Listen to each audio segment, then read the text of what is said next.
Hello everyone, again we are back. Very good evening. Okay, so already हम काफ़ी कुछ पढ़ चुके हैं तो again we have lecture of wetland ecosystem. Environment से देखो आप सबको पता है हमारे पास 4 से 5 क्वेश्चन एवरी ईयर पूछे जाते हैं इंक्लूडिंग जिसमें जियोग्राफी को इंक्लूड किया जाता है सेपरेटली नहीं लिया जाता. ऐसा नहीं कि इन्वायरमेंट से स्पेशली लिया जाए. बेसिकली यूपीएससी इन्वायरमेंट और जियोग्राफी को कंबाइंड मानता है, एक ही मानता है. हम उसको सेपरेटली पढ़ते हैं, दैट्स आवर कंसर्न. तो हम उसको जैसे पढ़ना चाहें वैसे पढ़ेंगे.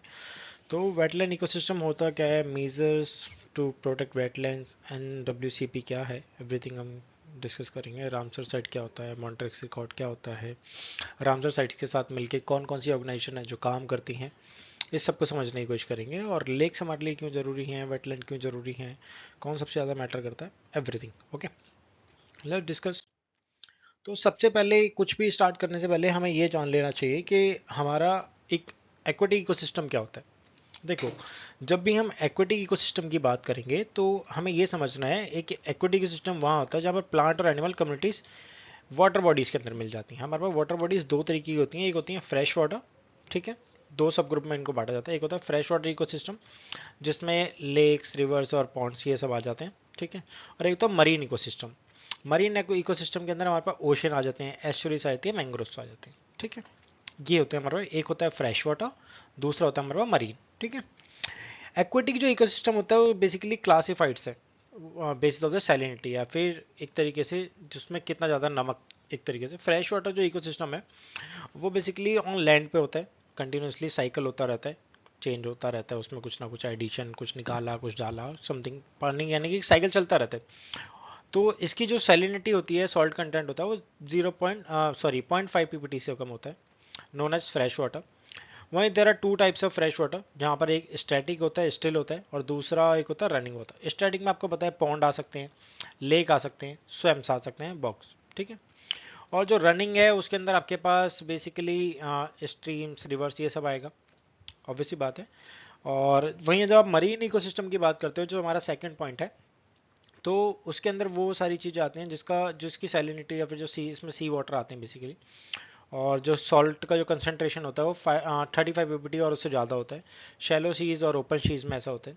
अब इसके कारण है इनका सैलिनिटी बढ़ने का कि जो रिवर्स का पानी है वो सारा इसमें ज़्यादा होता है. और ऊपर से जो सूरज की जो किरणें वो डायरेक्ट पड़ रही होती हैं, जो बेसिकली जो सी एनिमल्स होते हैं या फिर एक तरीके से, ठीक है, जो सी के अंदर जो जानवर रहते हैं या फिर मछली है, ये सारी चीज़ें ये जो अंदर रहते हैं, ये अंदर ही इनका सब कुछ, इनका जीवन पोषण सब कुछ अंदर ही होता है. इनका इनटेक और आउटेक, एवरीथिंग, सब कुछ वहीं होता है. तो इसकी वजह से वो खारा होना चालू हो जाता है. Brackish water ecosystem, these water bodies have salt content between 5 to 35.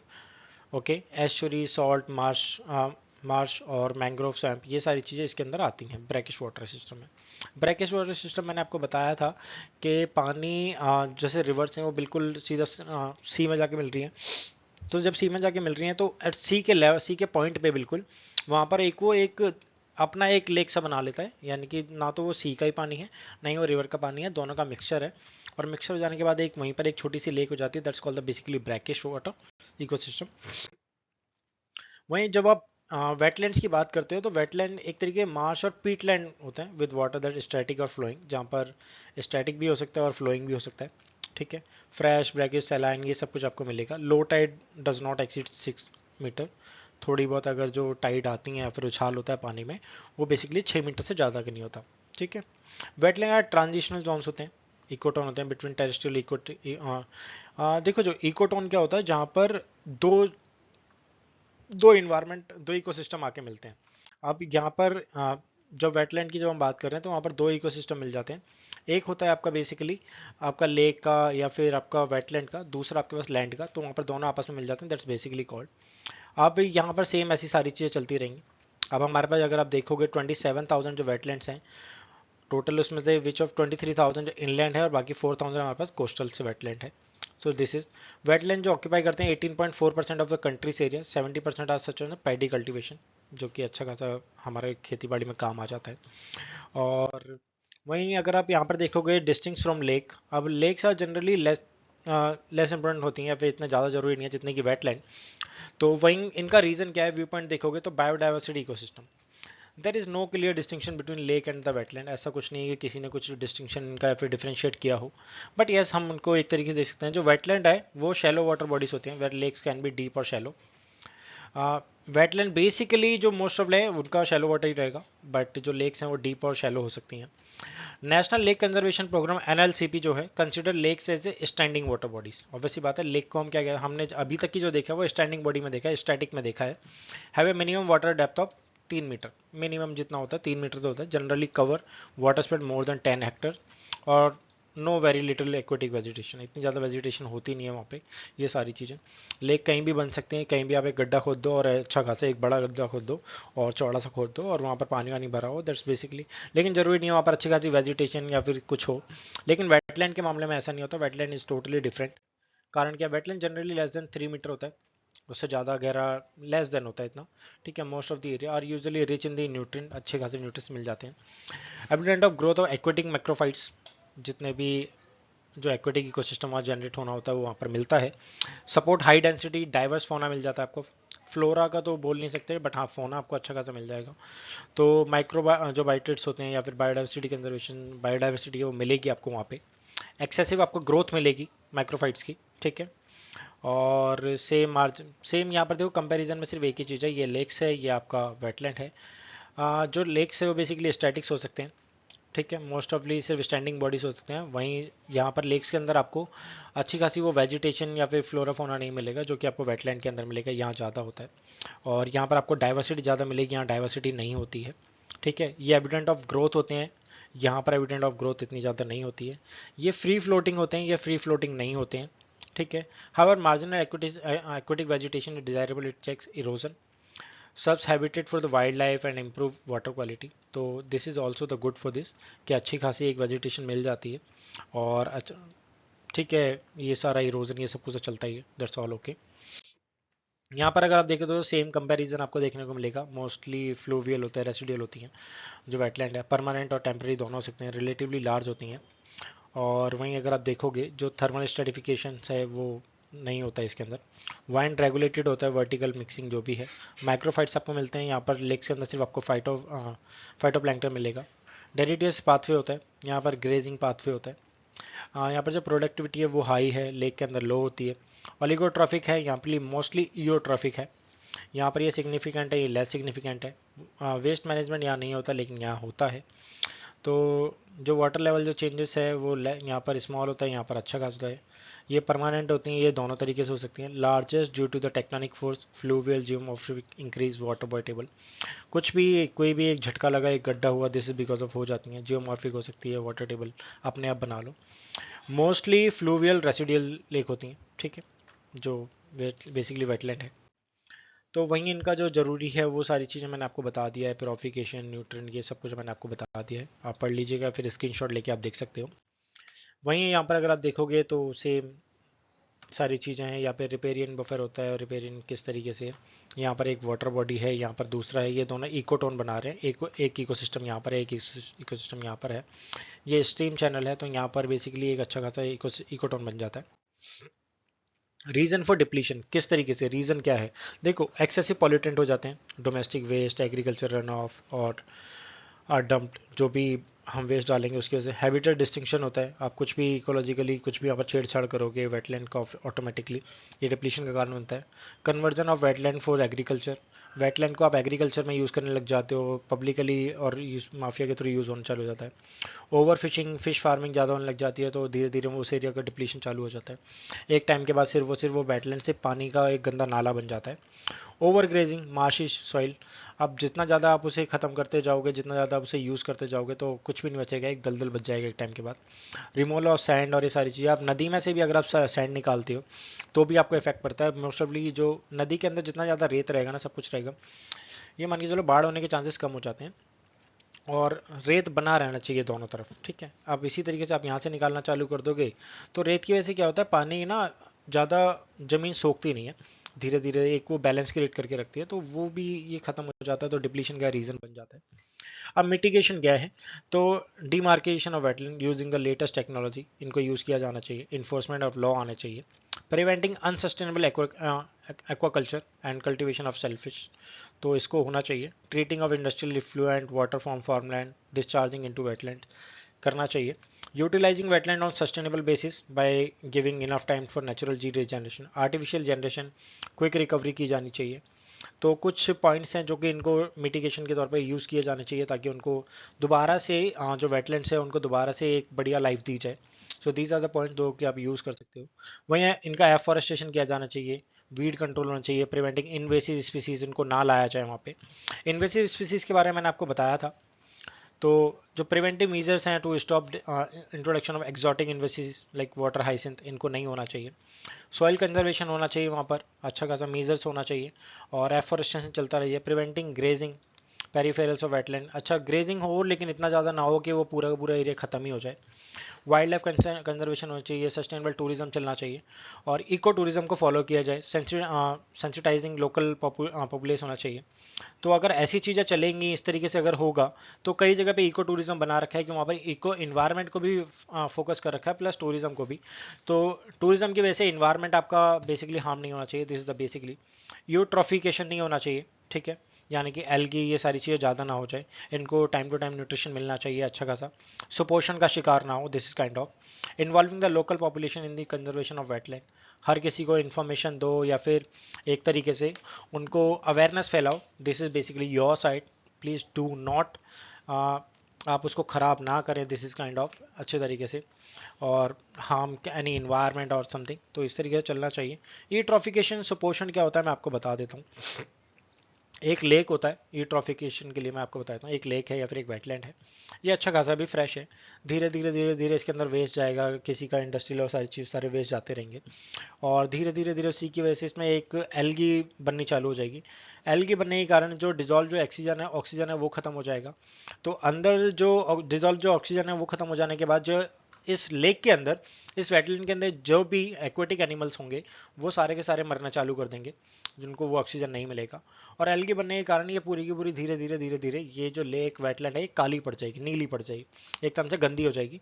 तो सुपोषण की वजह से पूरी की पूरी खत्म। तो दिस इज बेसिकली यूट्रॉफिकेशन, तो इस वजह से ये फैलती है। Measures to protect, Ramsar convention होना चाहिए, Ramsar sites in India, wetland international है, NWCP है, national wetland conservation programme, measures जो किए गए हैं अभी तक की डेट में। वेटलैंड इंटरनेशनल क्या है पहले वो समझ लो। वेटलैंड इंटरनेशनल ग्लोबल एनजीओ है that work to sustain restore wetlands resources for people and biodiversity, इस पर फोकस करते हैं। एक एनजीओ की तरह है, एक एनजीओ है जो कि वेटलैंड को कंजर्वेशन के लिए काम करता है। Wetland international work ranges from research advocacy and engagement with government corporate international policy, हर किसी की हेल्प लेते हैं ताकि चीज़ों को रीजनरेट किया सॉरी रिजुवनेट किया जा सके, या अच्छा उनको दोबारा से नई लाइफ दी जा सके। एक क्वेश्चन देख लो, ज़्यादा बेटर रहेगा, sorry. With reference to a conservation organisation called wetland international, which of the following statement is are correct. तो यहाँ पर ध्यान रखना है कौन सी इन्फॉर्मेशन करेक्ट है, इस पे फोकस करना है, इंस्टेड ऑफ के आप कुछ भी लगा दे। कई बार इन क्वेश्चंस पे जब तक आप फोकस नहीं करोगे आप समझ नहीं पाओगे आंसर क्या देना है। With the reference to a conservation organisation called wetland international which is correct. तो यहाँ पर मोस्ट ऑफ जो आंसर्स हैं वो हम ये सोचते हैं कि ऐसा कुछ तरीका है। यहाँ पर देखो ये पहला जो आंसर आपको समझ आएगा वो आपको मैं आपको बता चुका हूँ। It is an intergovernmental organisation form by the countries which are signatory of Ramsar convention. तो जब पहला आंसर गलत हो गया तो आपको समझ में आ जाएगा। It works to field level of develop mobilise knowledge use the practical experience advocate better policy. देखो सिर्फ दूसरा ठीक है, पहला गलत है क्योंकि मैंने आपको बताया ये एक एनजीओ है। तो दूसरा ठीक है, पहला गलत है, तो ये आपको समझ में आ गया। दिस एक्चुअली ये एक्चुअली पेपर में आ चुका है। तो जब तक आप इनको फोकस नहीं करोगे this will not work, okay. तो आपको वर्ड्स पे फोकस करना है, इस वजह से मैंने आपको वेटलैंड इंटरनेशनल बताया। अब NWCP पढ़ लो। NWCP क्या है? National wetland conservation programme. NWCP को बनाया गया था, इंप्लीमेंट किया था 1985-1986 में। एंड अभी मैं आपको रामसर पढ़ाऊंगा, तो रामसर में आप एक और चीज़ ध्यान रखना, एट द सेम मोमेंट जब NWCP बना था रामसर के टाइम पे ही, जब इंडिया ने रामसर साइन किया था उसी टाइम पे NWCP को बनाया गया था। Under the programme 115 wetlands have 115 wetlands have been identified by the Ministry of Economic Affairs, Minister of Environment and Environment Affairs basically. तो which require urgent conservation management interventions. तो यहाँ पर 115 जो वेटलैंड्स है उनको आइडेंटिफाई किया था मिनिस्ट्री ऑफ एनवायरनमेंट के थ्रू, ठीक है। और उनको अर्जेंटली उनको अच्छे मैनेजमेंट और इंटरवेंशन की जरूरत थी। Criteria for identification of wetland, जो क्रिटेरिया रखा गया था एनडब्ल्यूसीपी के आर, वो थे basically prescribe under the Ramsar convention. Ramsar convention को के अकॉर्डिंग ही उनको आइडेंटिफाई करना था। सेंट्रल गवर्नमेंट ने रिस्पॉन्सिबल लिया ओवरऑल कोऑर्डिनेशन ऑफ वेटलैंड, उसको देखा। जो गाइडलाइंस थी वो प्रोवाइड की गई financially technically. Since the resources them अभी की डेट में जो अच्छा खासा मैनेजमेंट चल रहा है उसके लिए। वहीं अगर यहाँ देखोगे तो एम जो रखा गया था वो था conservation of wetland to prevent their further degradation and ensure the wise use of benefit, wise use for the benefit local communities.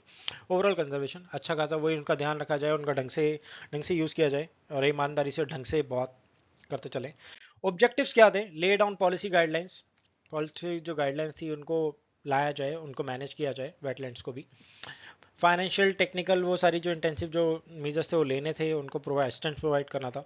Monitor the implementation, जितना भी हमने अभी तक काम किया है उसको टाइम टू टाइम मॉनिटर किया जाए। To prepare an inventory of Indian wetlands, तो ये सारी चीज़ें देखा था।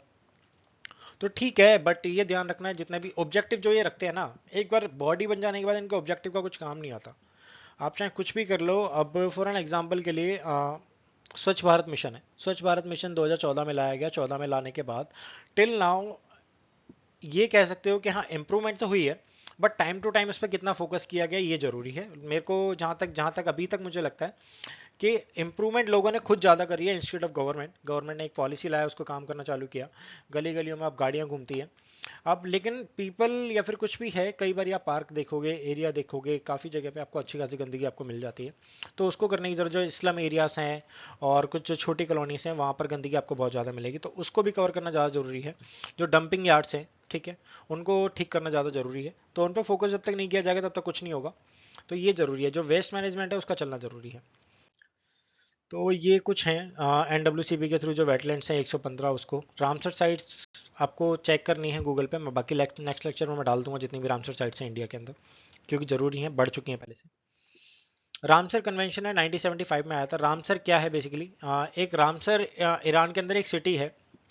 तो उस सिटी के नाम पर, जहाँ पर ये सिटी पे यहाँ जहाँ हुआ था उसको बेसिकली रामसर कन्वेंशन कह दिया गया ईरान का। और ये कब हुआ था? 1971 में हुआ था, 2 को। इसी वजह से जो 2 है वर्ल्ड वेटलैंड डे के नाम से मनाया जाता है। नंबर ऑफ जो पार्टी हैं कन्वेंशन की वो है 170। कॉप जिसे कहते हैं, convention of parties. At the centre of Ramsar philosophy, wise use of wetland, ढंग से यूज करना, मेंटेनेंस, इकोलॉजिकल, ये सारी चीज़ें। International treaty for conservation sustainable use of wetland, इसको बेसिकली फोकस रखा गया था। सो दिस इज, आपको रामसर समझ में आ गया और वेटलैंड इंटरनेशनल समझ में आ गया, ठीक है। अब ये देख लो, अब क्यों थी नीड, क्यों थी? वेटलैंड जो थे indispensable for the countless benefit था। अच्छा खासा बेनिफिट मिलता है जिसको आप छोड़ नहीं सकते हो। इकोसिस्टम को सर्विस प्रोवाइड करता है बहुत बढ़िया तरीके से। और वहीं इन सारी चीज़ों में देखो, ground water recharge, climate change, इन सब के लिए 64% of the world's wetland have disappeared in the last century. यानी कि ये मान के चलो 100 में से 64 तो गायब हो चुके हैं बिकॉज ऑफ इरेस्पॉन्सिबल यूज। ठीक है, अगर हम इसका वाइजली यूज करते तो शायद ऐसा कुछ नहीं होता। बट एट द सिचुएशन जो अभी बनी हुई है, we are on that situation जहाँ पर 64% हम खराब कर चुके हैं out of 100। So this is actually the main. तो व्हाट इज वेटलैंड ये हम बता चुके हैं आपको क्या है क्या नहीं है, तो ये मुझे बताने की जरूरत नहीं है, पीछे वाले जो स्लाइड्स है उसमें बता चुका हूँ। तो conference of parties is the policy making एक ऑर्गन है रामसर का, जो बेसिकली ये डिसाइड करती है क्या करना है क्या नहीं करना है और कैसे करना है। और every 3 years representative of the contracting parties meet as a conference. Contracting parties basically से कहते हैं। COP 12 was held in Punta del Este, basically Uruguay के अंदर है 2015 में।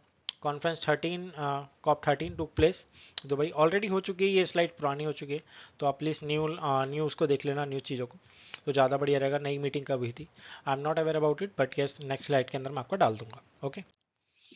Under the convention the contracting parties commit to, क्या commit किया उन्होंने? तो सेम सारी चीज़ें रामसर साइट्स को कैसे कैसे करना है, वही सारी चीज़ ध्यान रखना है, ऑब्जेक्टिव काइंड ऑफ।